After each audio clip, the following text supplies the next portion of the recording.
Hi, in this video, if you are having trouble of downloading and installing Facebook on your new iPhone, so this is the iPhone XS.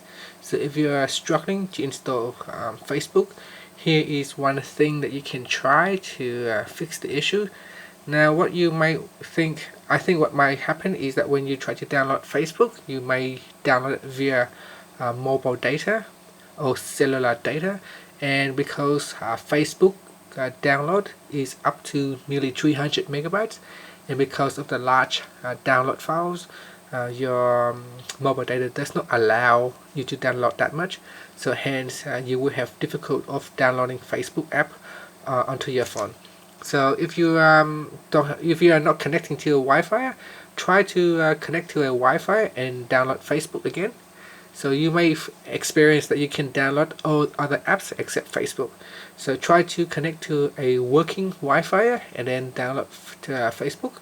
Now I have a friend, so she connected to Wi-Fi and she can't still download Facebook. The reason is because even though you connected to Wi-Fi, but that Wi-Fi router is not actually connected to the internet. So make sure that if you are connected to Wi-Fi and that you still cannot download Facebook, make sure that Wi-Fi is actually connected to the internet.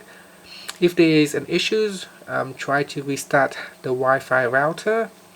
Try to open up a web page like a Safari browser and see if you can access the internet. Try a different app like Twitter or any other apps that can use the internet. See if you have a problem accessing the internet.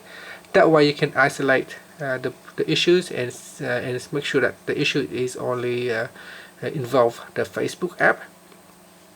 So once you do that, if Wi-Fi is working and you can access the internet, make sure that you download Facebook via Wi-Fi and not through your mobile data or cellular. And that's it.